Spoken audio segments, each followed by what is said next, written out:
Alright, so we're looking at punctuating sentences and fragments. Fragments are not infrequent on the ACT. Usually they're there to gauge if we're making sure that our subjects are going with our verbs, are our verbs in the right form, if there's more than one verb, are they following the same rules, do we need different punctuation, all kinds of stuff. But let's look at some scenarios. So numismatics is the study or collection of currency, period, including coins, tokens, paper money, and related objects. So numismatics is the study or collection of currency. That's a full sentence. It could stand alone. But including coins, tokens, and paper money and related objects is not. That's a fragment. So we just need to combine them. Let's look at our options. So we know it's not no change because we just determined that there was an error. Let's look at B. So numismatics is the study or collection of currency, comma, including coins, tokens, paper money, and related objects. That could work. So is the study or collection of currency, comma, this includes coins, tokens, paper money, blah, blah, blah. This does not work because it actually introduces a comma splice, which is a completely different error, and we don't want to introduce a new error when we're trying to fix one. Let's look at D. So is a study or collection of currency and including coins, tokens, and doesn't work there. We just need to connect them with a comma because it is a clause that needs a comma.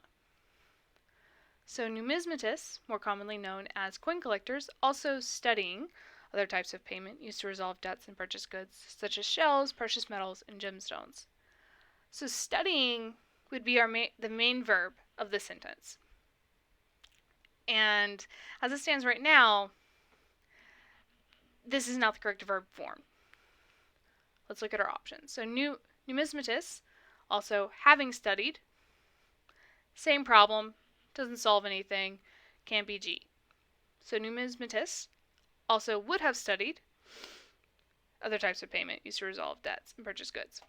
So this does work. It is a standalone verb, but the problem is it puts everything into the past tense when the rest of the paragraph so far has been in present tense. It makes it sound like there are no numismatists left. So it can't be H. So numismatists also study other types of payment used to resolve debts and purchase goods. That works. So let's look at these three. So Levittown is the name of 4 large suburban developments created in the United States by William Levitt and his company Levitt & Sons. Built in the 1950s for World War II veterans and their families, period, these communities offered attractive alternatives to cramped city apartments. This is kind of the same problem we just ran in on the first one on the other one. This is a full sentence and a fragment. So built in the 1950s for World War II veterans and their families is the fragment, so we need to figure out how to connect them. So we know it's not A. So B, families, comma, these communities offered attractive alternatives. That could work.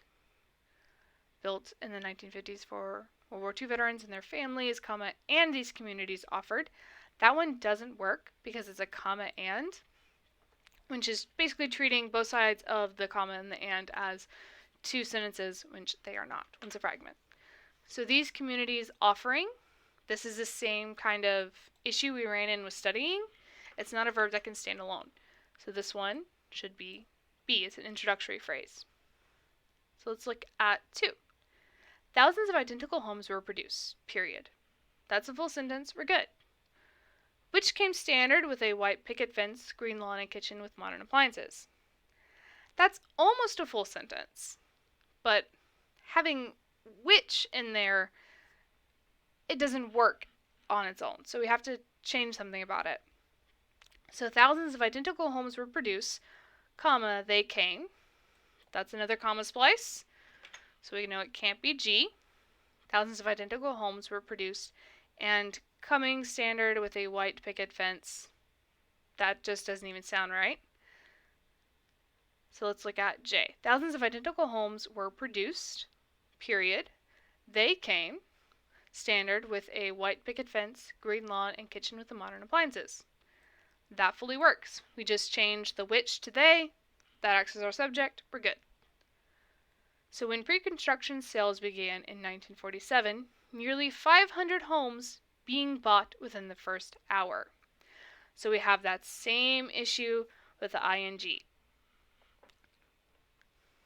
So let's look at our choices.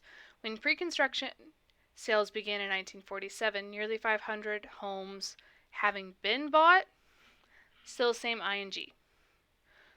Nearly 500 homes are bought. That's not the right tense for the rest of the paragraph. Nearly 500 homes were bought within the first hour. So it's just making sure that our verbs and our subjects are lining up not only with each other, but with also the rest of the paragraph.